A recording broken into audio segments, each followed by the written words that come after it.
एक चूहा किसान के घर में बिल बनाकर रहता था।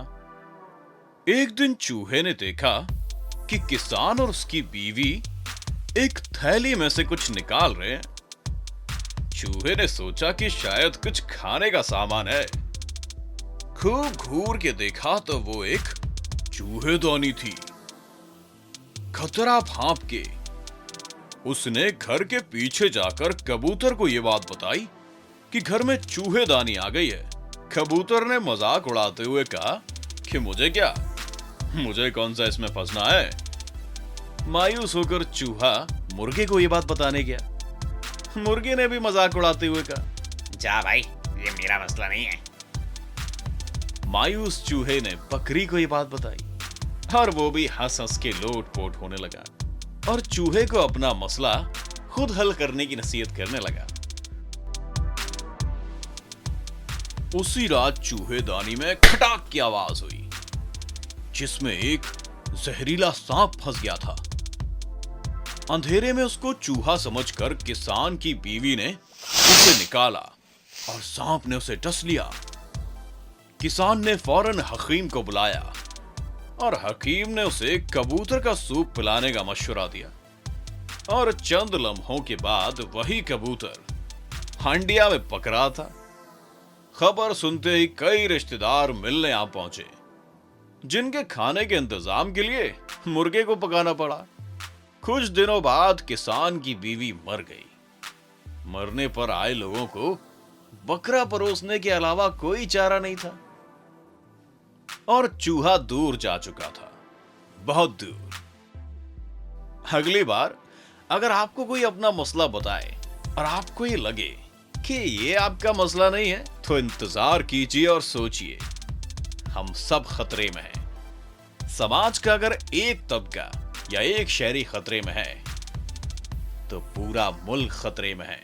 एक रोज का जिक्र है। शहजादी गुल सनोबर महल के बाग में झूला झूल रही थी।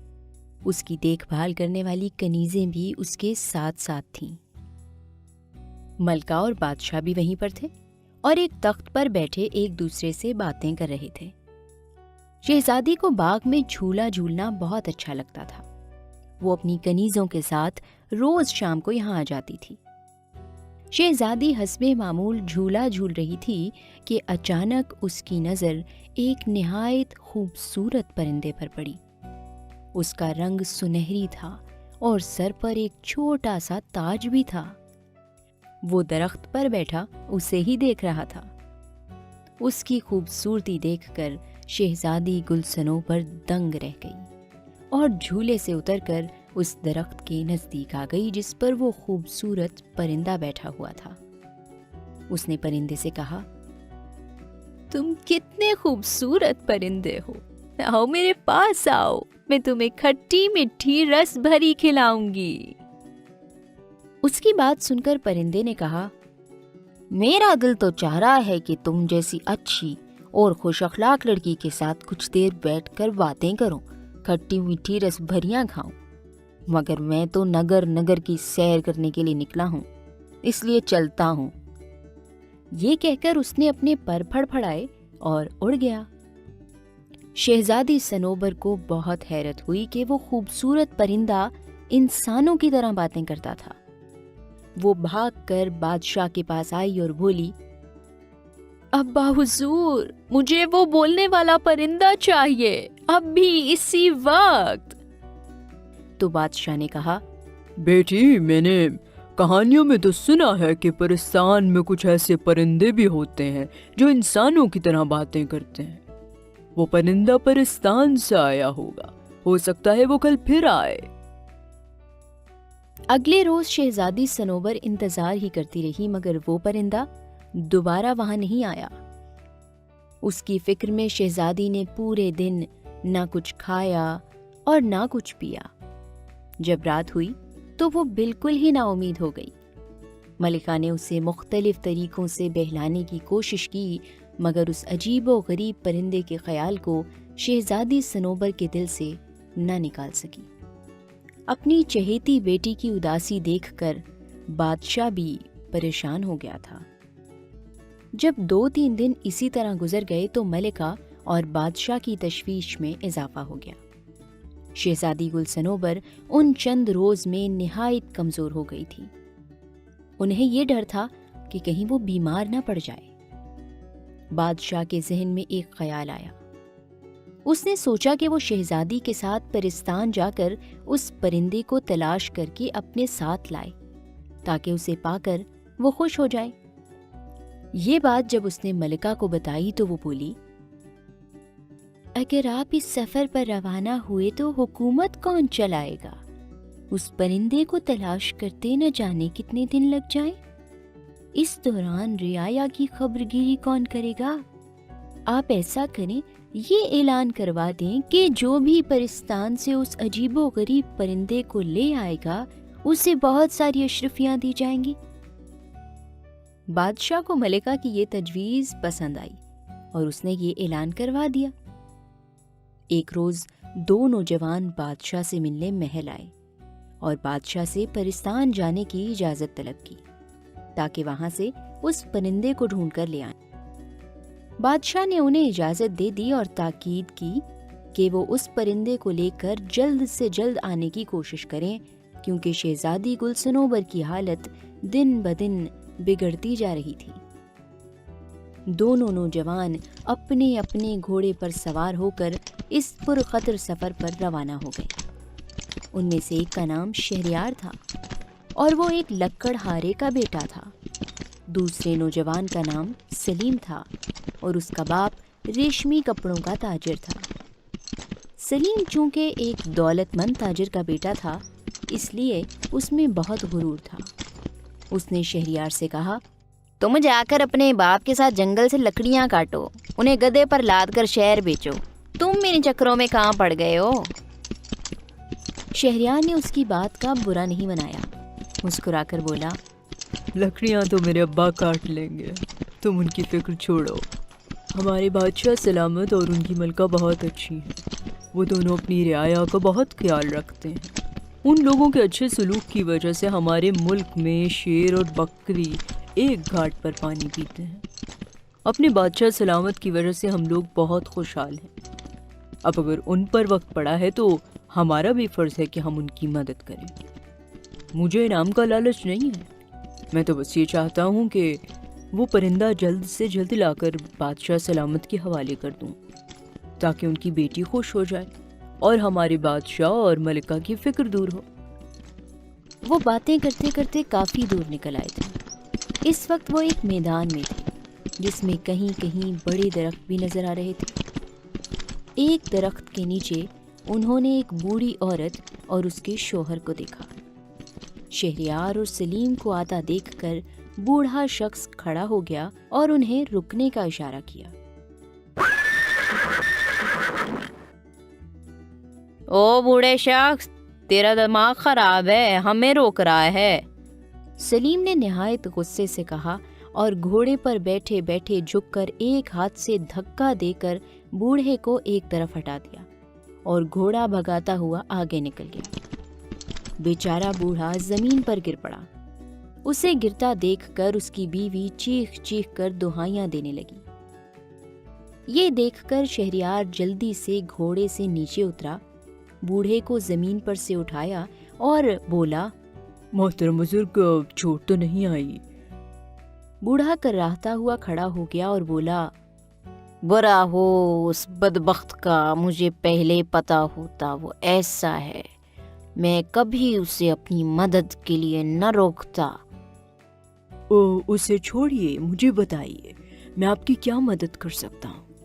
شہریار نے نرمی سے کہا، بیٹا، ہم صبح سے گھر جانے کے لیے نکلے ہوئے ہیں، میں اپنی بیوی کے ساتھ اپنی بہن کے گھر سے آ رہا ہوں۔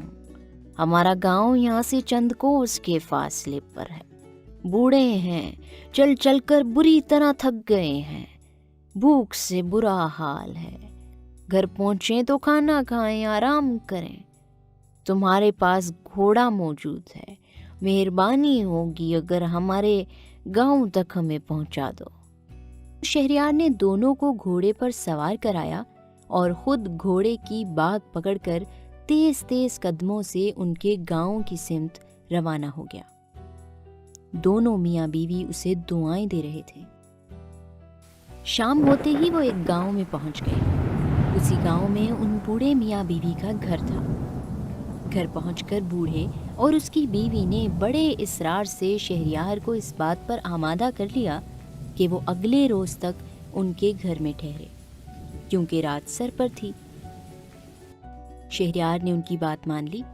रात खाना खाने के बाद बूढ़े ने कहा, अब नौजवान तुम बताओ, किधर से आ रहे हो, कहाँ जा रहे हो? जवाब में शहरियार ने उसे पूरी कहानी सुना दी और बताया कि वो बोलने वाले परिंदे की तलाश में परिस्तान जा रहा है ताकि उसे ले जाकर शहजादी गुलसनोबर के हवाले कर सके। उसकी बात सुनकर बूढ़ा सोच में पड़ गया। कुछ देर के बाद उसने कहा, परिस्तान में कुछ ऐसे नायाब परिंदे भी होते हैं जो इंसानों की तरह बातें करते हैं, मगर उन्हें वहां जाकर तलाश करना पड़ेगा। परिस्तान जाने के 2 रास्ते हैं। एक रास्ता बहुत खतरनाक है और उसका रास्ता भी बहुत तवील है। दूसरा रास्ता करीब का रास्ता है। अगर घोड़ा तेज रफ्तार हो तो 1 घंटे में वहां पहुंचा जा सकता है। उस रास्ते पर कोई खतरा भी नहीं है। अगले रोज शहरियार सुबह सवेरे बेदार हो गया। वो रवाना होने लगा तो बूढ़े ने अपने घर के पिछले हिस्से में लगे दरख्तों से बहुत सारे अमरूद तोड़कर उसे दिए और बोला, परिस्तान के परिंदे अमरूद बहुत शौक से खाते हैं। ये फल परिस्तान में नहीं होता है, इसीलिए इनकी तलाश में वो इंसानों की दुनिया में आ जाते हैं। तुम ये अपने पास रखो। मुझे यकीन है इनकी खुशबू से वहाँ के परिंदे तुम्हारी तरफ मुतवज्जह हो जाएंगे। हो सकता है उनमें कोई ऐसा परिंदा भी हो जो इंसानों की तरह बातें करता हो। शहरियार ने अमरूद लेकर उसका शुक्रिया अदा किया और घोड़े पर सवार होकर वहां से रवाना हो गया। जिस रास्ते पर उसका घोड़ा दौड़ रहा था वो बहुत साफ सुथरा और हमवार था। एक लंबी पगडंडी थी जिसके दोनों तरफ हरी हरी घास थी। कहीं कहीं फूलों के पौधे भी नजर आ जाते थे। वो बहुत जल्द परिस्तान पहुंच गया। वो परिस्तान में दाखिल हुआ तो चारों तरफ बहुत चहल पहल नजर आ रही थी। परीजाद बाजारों में घूम फिर रहे थे और मुख्तलिफ अशिया की खरीदारी में मसरूफ थे। उसकी नजरें दरख्तों पर लगी हुई थीं ताकि उसे परिंदे नजर आ जाएं। चलते चलते वो एक बाग में पहुंचा। वहां पर बहुत सारे छोटे बड़े निहायत खूबसूरत परिंदे फिजा में उड़ते फिर रहे थे। वो सब अपनी सुरीली आवाज़ों में चहचहा रहे थे, मगर उनमें कोई भी ऐसा नहीं था जो इंसानी ज़बान में बात कर रहा हो। शहरियार को मायूसी तो हुई, मगर उसने हिम्मत नहीं हारी। उसने घास पर बैठकर कुछ अमरूदों की काशें अपने सामने एक कपड़ा बिछाकर रख दी। अमरूदों की खुशबू से जितने भी परिंदे थे वो वहाँ आ गए और अपनी नन्ही नन्ही चोंचों से उन्हें खाने लगे। और भाई परिंदों, क्या हाल है? उसने कहा, मगर किसी ने भी उसकी बात का जवाब नहीं दिया। शहरियार समझ गया कि इन परिंदों में से कोई ऐसा नहीं है जो इंसानों की तरह बोलता हो। अमरूद की काशें खत्म हो गईं और वो सब खुशी से चहचहाते हुए उड़ गए। अचानक एक सुनहरे परों वाला परिंदा फिजा में उड़ता हुआ आया और शहरियार के सामने बैठकर बोला, अफसोस मुझे आने में देर हो गई, सारे अमरूद तो खत्म हो गए। शहरियार उस सुनहरी परिंदे को इंसानी ज़बान में बोलता देखकर खुशी से बाग बाग हो गया। उसने एक बड़ा सा पीला पीला नरम गुदीला अमरूद निकालकर उस परिंदे के सामने रखा और बड़े प्यार से बोला, प्यारे परिंदे, फिक्र ना करो, मेरे पास और भी अमरूद हैं। क्या तुम मेरे साथ इंसानों की दुनिया में चलना पसंद करोगे? आखिर शहरियार अपने मतलब की बात पर आ गया। क्यों नहीं? परिंदे ने जल्दी से कहा, मुझे वहाँ रहना बहुत अच्छा लगता है। वहाँ अमरूदों के बहुत से बाग हैं। मुझे अमरूद खाना बहुत पसंद है। अगर मैं तुम्हारे साथ चलूँ तो तुम मुझे पिंजरे में तो नहीं रखोगे? मुझे पिंजरे में बंद होकर रहना बिल्कुल नहीं पसंद है। मैं तुम्हारी तलाश में बहुत दूर का सफ़र तय करके आया हूँ। हमारे बादशाह की बेटी तुम्हें याद कर कर के हलकान हो रही है। उसने खाना पीना छोड़ दिया है। मैं तुम्हें लेकर उस शहजादी के हवाले कर दूंगा। वहाँ महल में तुम बहुत आराम से रहोगे। उसे बता दूंगा कि वो तुम्हें पिंजरे में बंद ना करे। शहरयार का मकसद पूरा हो गया था, लिहाजा वो वापसी के सफर पर रवाना हो गया। परिंदा काफी ऊंचाई पर उसके घोड़े के साथ साथ उड़ रहा था। अभी वो अपने मुल्क की हुदूद में दाखिल हुआ ही था कि उसने सलीम को दूर से आते हुए देखा। उसकी हालत इंतहाई खराब थी। उसका जिस्म धूल मट्टी से अटा हुआ था और वो कपड़े भी बहुत बोसीदा हो गए थे। उसका घोड़ा बहुत कमजोर हो गया था।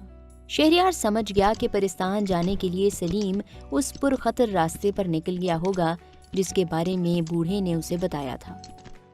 सलीम ने भी उसे देख लिया था। वो उसके करीब आया। दोनों एक दूसरे से मिले। शहरयार के पूछने पर सलीम ने बताया, मुझसे बड़ी गलती हो गई जब मैं इनाम के लालच में इस सफर पे निकल खड़ा हुआ। परिस्तान के रास्ते बड़े खतरनाक हैं। बड़ी मुश्किल से अपनी जान बचा के भागा हूँ। शहरयार ने उसे अपनी कहानी सुनाई और बताया कि उसने उन बूढ़े मियाँ बीवी को अपने घोड़े पर बिठाकर उनके गांव पहुंचाया था। बूढ़े ने खुश होकर उसकी मदद की, जिसकी वजह से वो बोलने वाला परिंदा हासिल करने में कामयाब हो गया। वो परिंदा तो तुम्हारे पास नजर नहीं आ रहा, कहाँ है वो? सलीम ने बड़े इश्तियाक से पूछा। शहरयार ने आसमान की तरफ देखते हुए ऊपर इशारा किया। सलीम ने देखा कि एक खूबसूरत सुनहरी परिंदा उनके सरों पर मंडला रहा है। उन्हें बातें करता देखकर परिंदे ने चिल्लाकर कहा, शहरयार जल्दी करो, ऐसा ना हो रात हो जाए। शहरयार ने सलीम को खुदा हाफिज कहा और अपने घोड़े को चलने का इशारा किया। सलीम ने उसे जाता देखा तो बोला, अगर मैं उस बूढ़े मियाँ बीवी से बुरा सलूक ना करता तो मुझे भी बोलता परिंदा मिल जाता। शहजादी के पास ऐसे 2 परिंदे हो जाते। मैं अपनी बद अखलाकी की वजह से इनाम हासिल करने का मौका ज़ाया कर बैठा हूँ।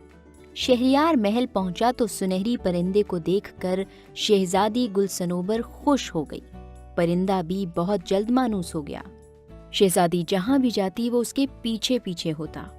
शहरयार के कहने पर शहजादी गुलसनोबर ने वादा किया था कि वो परिंदे को पिंजरे में नहीं रखेगी। शहजादी गुलसनोबर को खुश देखकर बादशाह और मलिका ने सुख का सांस लिया। बादशाह ने शहरयार की हिम्मत और बहादुरी की बहुत तारीफ की। हस्बे वादा बादशाह ने शहरयार को बहुत सारी अशरफियां इनाम में दी। शहरयार ने उसका बहुत शुक्रिया अदा किया और अशरफियों का थैला अपने घोड़े पर रखकर महल से रुखसत होने लगा। शहरयार महल से निकला तो उसका रुख अपने घर की जानिब नहीं था। वो बड़ी तेजी से अपना घोड़ा दौड़ाता हुआ उस बूढ़े के गांव की जानिब जा रहा था, जिसकी मदद की वजह से वो बोलने वाला परिंदा हासिल करने में कामयाब हुआ था। वो उनके गांव में पहुंचा तो वो बेचारा बूढ़ा बीमार पड़ा था और उसकी बीवी उसकी देखभाल में लगी हुई थी। बीमारी की वजह से बूढ़ा अपने काम पर भी नहीं जा सका था। ऐसे में शहरयार की दी हुई रकम उनके बहुत काम आई थी। शहरयार को देखकर दोनों मियाँ बीवी खुश हो गए। शहरयार ने अपनी कामयाबी की खबर उन्हें सुनाई। फिर उसने बादशाह के दिए हुए इनाम में से आधी अशरफियां बूढ़े के हवाले की और बोला, आधे इनाम के आप भी हकदार हैं। अगर आप मेरी मदद ना करते तो मुझे वो परिंदा कभी नहीं मिलना था। इतनी बहुत सी अशरफियां पाकर वो खुश हो गए और शहरयार को दुआएं देने लगे। इसके बाद शहरयार अपने घर आया। उसने पूरी कहानी अपनी माँ को सुनाई और बादशाह से मिला हुआ आधा इनाम उनके हवाले कर दिया। उसके माँ बाप तो खुशी से फूले नहीं समा रहे थे। वो इस बात पर भी बहुत खुश थे कि उनके बेटे ने अपने मोहसिनों को फरामोश नहीं किया था और इनाम का आधा हिस्सा उन्हें भी दिया था। इनाम में मिली हुई अशरफियों से शहरयार ने अपना कारोबार कर लिया। उसके बाप ने भी जंगल से लकड़ियां काटकर फरोख्त करना छोड़ दिया और कारोबार में अपने बेटे का हाथ बटाने लगा। थोड़े ही दिनों में उनका कारोबार खूब चमक उठा और यूं एक लकड़हारे का बेटा कमज़ोर इंसानों से मोहब्बत और उनकी मदद करने के सिले में अपने माँ बाप के साथ एक खुशहाल जिंदगी गुजारने लगा।